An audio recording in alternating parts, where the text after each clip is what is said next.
Bonjour, Thomas Hautesser, donc je suis en charge des secteurs de l'énergie et du nucléaire civil à l'ANSSI. Donc je m'occupe des relations entre l'agence et les différents opérateurs d'importance vitale et autres acteurs dans ce domaine-là. Aujourd'hui, je vais vous présenter ou introduire le sujet de la loi de programmation militaire. Qu'est-ce que c'est, dans quel contexte elle s'inscrit, à qui elle va s'appliquer ou à quel système d'information elle va s'appliquer, et finalement en quoi elle consiste, quelles sont les obligations qui sont créées par cette loi de programmation militaire. Je vais commencer par rappeler brièvement ce qu'est l'ANSSI. Alors, quand je m'adresse à un public des professionnels de la sécurité numérique, j'imagine que vous n'allez pas découvrir le sujet. Donc, c'est l'Agence française pour la sécurité des systèmes d'information. C'est une autorité nationale de sécurité et de défense des systèmes d'information. Elle est placée sous l'autorité du Premier ministre, en tout cas jusqu'à aujourd'hui, nouveau gouvernement, possiblement nouvelle organisation. Et elle est rattachée au secrétariat général de la Défense et de la Sécurité nationale. On est situé aux Invalides à Paris. C'est près de 500 personnes aujourd'hui, avec un objectif de continuer à croître régulièrement dans les années qui viennent. La typologie des menaces cyber qui vont être applicables aux opérateurs d'importance vitale, ça va être à peu près la même que celles qui vont toucher l'ensemble des entreprises en France, voire même l'ensemble des particuliers.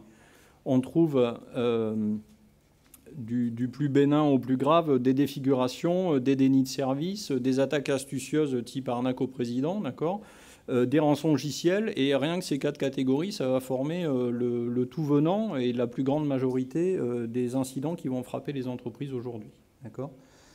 Par contre, on va aussi trouver de l'exfiltration ou de la divulgation d'informations confidentielles.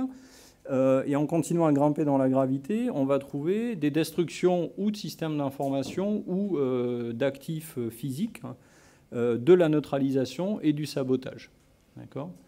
Quand on va s'approcher des infrastructures critiques de l'État et de la société civile, ce type d'attaque en exfiltration, en destruction, en sabotage, c'est ce qu'on va redouter. D'accord ? La loi de programmation militaire, elle va viser à protéger les infrastructures critiques, encore une fois, de la nation, vis-à-vis de l'ensemble de ces menaces, c'est-à-dire de l'ensemble des menaces de faible intensité, et augmenter les capacités de détection, les moyens de ralentir et les moyens de prévenir les attaques de haute intensité. D'accord ? Et c'est ce qu'on va retrouver derrière, décliné à travers les règles de sécurité qui sont liées à la loi de programmation militaire. Le cadre de la protection des infrastructures critiques en tant que système d'information, il se place dans un cadre déjà existant depuis une vingtaine d'années, qui est le dispositif des opérateurs d'importance vitale ou des secteurs d'activité d'importance vitale. Ce dispositif, il est basé sur une douzaine de secteurs qui regroupent des activités étatiques, régaliennes ou des activités civiles ou des activités militaires d'ailleurs, regroupés autour de 12 secteurs. Donc on va trouver des secteurs qui sont à la base de l'économie, la fourniture de l'énergie, la fourniture des télécommunications, la fourniture des moyens de transport, la fourniture de l'eau. Et puis, en montant, on va également trouver des choses plus organisationnelles, que ce soit dans le domaine militaire avec les activités industrielles de l'armement, les activités militaires de l'État, et enfin, des choses plus organisationnelles encore, comme la justice. D'accord ? Et au milieu de ce spectre, d'autres activités plus économiques. Dans ces secteurs d'activité, l'État, à travers les différents ministères, a nommé environ 250 opérateurs d'importance vitale. Je parle de ce dispositif parce que le dispositif de la loi de programmation militaire va s'appliquer uniquement aux opérateurs qui ont déjà été désignés, parce que finalement, ils possédaient des sites physiques, des points d'importance vitale, qu'il était nécessaire de protéger dans le cadre de ce dispositif existant. D'accord ? Un opérateur d'importance vitale qui va appliquer la loi de programmation militaire, il n'est pas désigné nouvellement uniquement parce qu'il a des systèmes d'information importants. Il avait auparavant des sites industriels, des sites physiques qu'il s'agissait de protéger, et la loi de programmation militaire va venir compléter ce dispositif avec la protection des systèmes d'information. D'accord ? Alors, la couverture, du coup, n'est pas parfaite, parce que quelqu'un qui n'avait que des systèmes d'information et aucun site physique à protéger ne serait pas rattrapé, mais par contre, on gagne du temps en termes de mise en œuvre, parce qu'on va permettre de travailler avec des acteurs qui ont déjà été identifiés et qui ont déjà été désignés par un mécanisme existant. La loi de programmation militaire, elle a été adoptée en décembre 2013, mais le vrai coup d'envoi, c'est la parution des arrêtés pour les différents secteurs qui a commencé à l'été 2016. D'accord ? Cette loi de programmation militaire, et en particulier, ça c'est le terme générique, mais il y avait beaucoup d'autres choses dans la loi de programmation militaire, il y a un article, l'article 22, qui crée les obligations dont on va parler aujourd'hui, liées à la protection des systèmes d'information des opérateurs d'importance vitale. Elle est donc applicable à tous les OIV, que ce soit des entités publiques ou privées. Elle va obliger, dans un premier temps, les opérateurs d'importance vitale à identifier parmi tous leurs systèmes d'information ceux qui sont importants à la réalisation de leur mission vitale. D'accord ? Ou plutôt des missions qui sont vitales pour la nation. Ces systèmes d'information-là, de par l'impact qu'ils pourraient avoir sur les missions vitales, vont être dits systèmes d'information d'importance vitale. Et on va devoir déclarer ces systèmes-là, leur appliquer un certain nombre de règles de sécurité, déclarer les incidents qui les frappent, et finalement, ça va être le cœur du dispositif. La loi de programmation militaire a défini 4 mesures principales. La première, qui est la plus connue et celle qui donne lieu au plus de débats, au plus de discussions, c'est l'application de 20 règles de sécurité. D'accord ? Donc sur tous les systèmes d'information qui ont été identifiés par l'opérateur, on va devoir mettre en œuvre des règles de sécurité qui sont à la fois organisationnelles et techniques. D'accord ? J'y reviendrai d'ici la fin de la présentation. Et donc ces règles-là, elles doivent être mises en œuvre suivant un calendrier qui est fixé pour chacun des secteurs. D'accord ? À partir de la parution de l'arrêté, à 6 mois, à 1 an, à 18 mois, à 2 ans, à 3 ans, chacune des 20 règles va entrer en vigueur et doit avoir été appliquée sur les systèmes d'information identifiés par l'opérateur. Donc je reviendrai un petit peu plus tard sur ces règles-là. Le point important, c'est qu'elles ont été discutées avec les opérateurs d'importance vitale. D'accord ? Donc l'ANSSI a fait des propositions sous la forme d'un canevas commun. Il y a eu des adaptations, secteur par secteur, non seulement sur le contenu des règles, même si elles peuvent apparaître mineures, c'est des adaptations qui étaient nécessaires pour les secteurs, et en particulier sur les délais d'application de chacune des règles qui ont, encore une fois, été discutées avec chacun des secteurs, mais qui, eux, ne sont pas publics. La deuxième mesure qui est définie par la loi de programmation militaire, c'est la notification des incidents de sécurité qui vont frapper les systèmes d'information d'importance vitale. D'accord ? Donc dès que quelque chose dont la liste a été définie dans une annexe non publique de l'arrêté atteint un des systèmes d'information d'importance vitale, l'opérateur doit notifier l'ANSSI de la survenance de cet incident en lui donnant un certain nombre de détails. D'accord ? Alors ça peut être des incidents très graves. Je parlais tout à l'heure d'attaques avancées, de sabotage évidemment. Donc ça, on entend bien que ce soit aussi... on pense que oui, ça serait... notifié à l'ANSSI, mais ça peut être aussi d'avoir trouvé des virus plus communs qui ne ciblaient pas forcément ce système d'information, mais vu les règles de sécurité qui doivent être mises en œuvre, on peut quand même se poser légitimement la question de comment un virus est arrivé jusqu'à un système d'information d'importance vitale. D'accord ?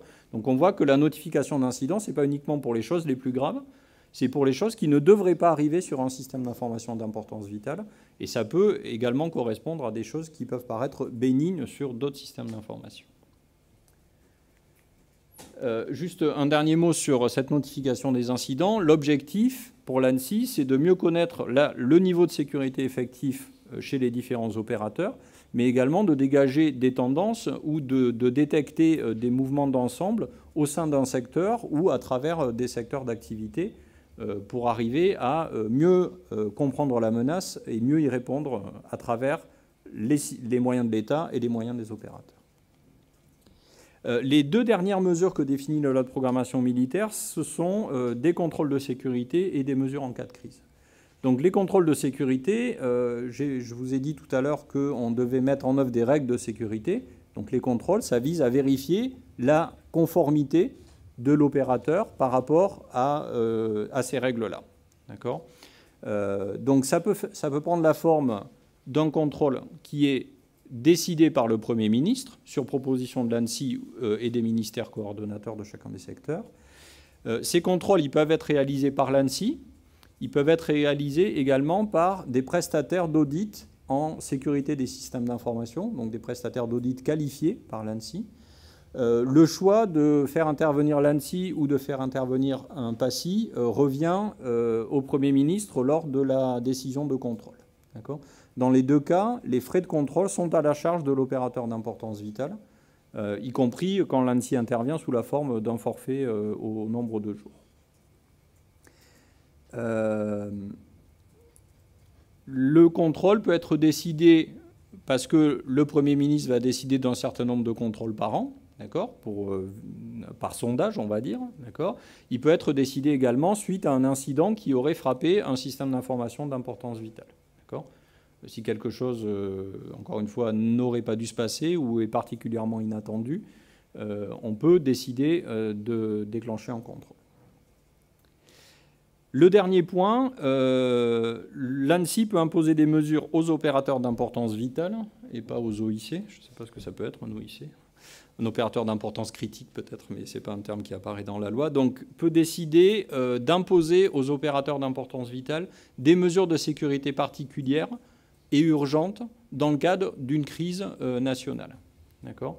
Donc là, ça peut être d'obliger l'opérateur d'importance vitale sur ces systèmes d'information d'importance vitale ou plus généralement sur son système d'information en entier, à mettre en œuvre des mesures de filtrage exceptionnel, de recherche de certains fichiers, de coupure d'accès à Internet. D'accord ? L'important, c'est que dans les règles de sécurité, on va avoir prévu ce cas-là, sans lister de façon extensive l'ensemble des mesures, mais on va surtout avoir demandé à l'opérateur de se préparer à mettre en œuvre des mesures comme ça, en ayant notamment étudié l'impact qu'elle pourrait avoir sur son système d'information. D'accord ? L'idée, c'est que si un jour on doit mettre en œuvre des mesures d'urgence, on ne se pose pas la question à ce moment-là de quels vont être les effets. D'accord ? Donc tout ça, c'est encore une fois un dispositif qui va amener la nation tout entière, l'État, mais aussi les systèmes d'information d'importance vitale, à être prêts à répondre à des menaces de façon ponctuelle ou de façon synchronisée pour l'ensemble des acteurs. Alors, un aperçu rapide des règles de sécurité. Donc, encore une fois, c'est un résumé, il y en a une vingtaine. Ce qu'il est intéressant de noter, c'est que ces mesures-là vont être de plusieurs ordres. La première des règles, par exemple, c'est de piloter la gouvernance de la cybersécurité en ayant rédigé, en ayant élaboré, en ayant validé au plus haut niveau de l'entreprise une politique de sécurité des systèmes d'information, une PSSI. D'accord ?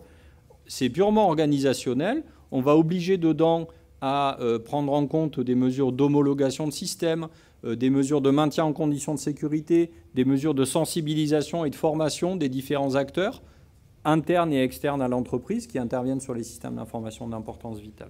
D'accord ? Donc on voit que les règles de sécurité, ce n'est pas uniquement des règles techniques d'utiliser un pare-feu. D'accord ? C'est également organiser la gouvernance. Et en tant que professionnel, ce n'est pas vous que j'aurai à convaincre que la sécurité, ce n'est pas seulement des moyens techniques, mais c'est d'abord du pilotage, de la gouvernance et de l'organisation. La deuxième règle, c'est maîtriser les risques à travers une homologation des systèmes d'information d'importance vitale. D'accord ?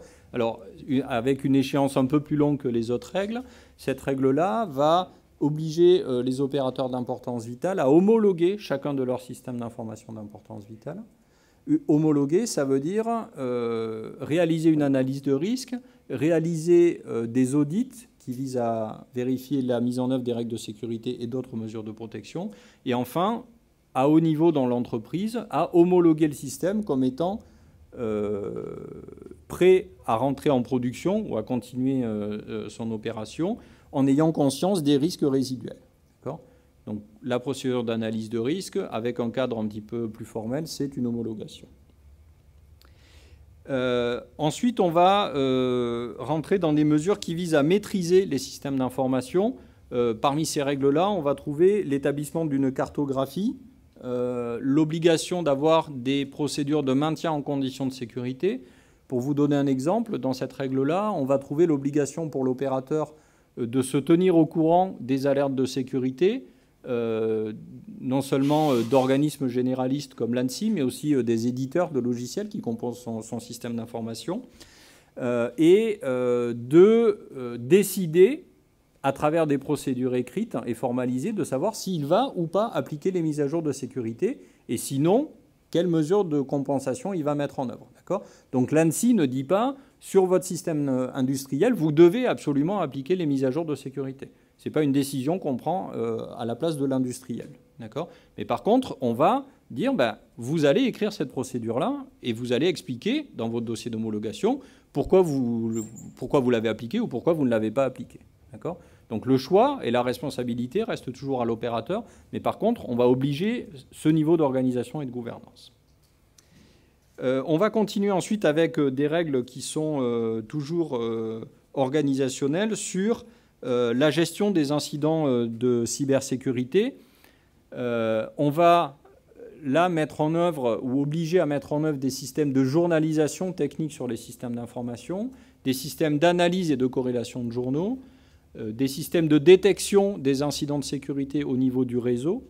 C'est les fameuses sondes et les sondes LPM et les prestataires de détection d'incidents de sécurité, PDIS, dont on parlait tout à l'heure, au sujet des SOC. On va également avoir des procédures de traitement des incidents, en s'appuyant là aussi sur les référentiels de prestataires de réponse aux incidents de sécurité de l'ANSSI.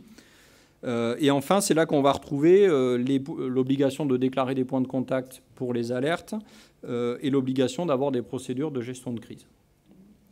Enfin, la dernière grande partie, c'est la protection technique des systèmes. Et c'est là qu'on va retrouver des obligations de gestion des identités et des accès, de formalisation et de séparation des systèmes d'information d'administration. Ça, c'est vraiment un point clé. Et enfin, l'application de principes de défense en profondeur à travers le filtrage et le cloisonnement, notamment des différents systèmes. Encore une fois, là, l'ANSSI ne va pas dire vous devez isoler vos systèmes d'information. On va dire vous devez avoir réfléchi au cloisonnement de votre système par rapport aux autres systèmes et à l'intérieur de lui-même, et vous devez avoir réfléchi à la mise en place de moyens de filtrage. Avoir décrit ça et l'analyse de risque qui va avec. Voilà. Et enfin, une dernière règle sur la mise en œuvre d'indicateurs. Donc voilà, ça c'est les grandes lignes de la loi de programmation militaire. Donc on est vraiment dans le cœur du début de l'application aujourd'hui. On arrive à presque un an pour les premiers secteurs et on s'approche largement des 6 mois pour beaucoup d'autres secteurs, notamment des gros secteurs industriels.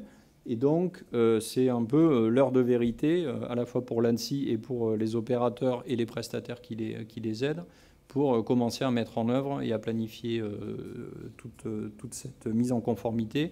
Et je pense que M. Capgras donc, nous en parlera un petit peu plus avec des exemples tout à l'heure. Voilà. Donc, j'ai terminé ma partie et je vais laisser la place à M. Iteanu. Voilà. Merci.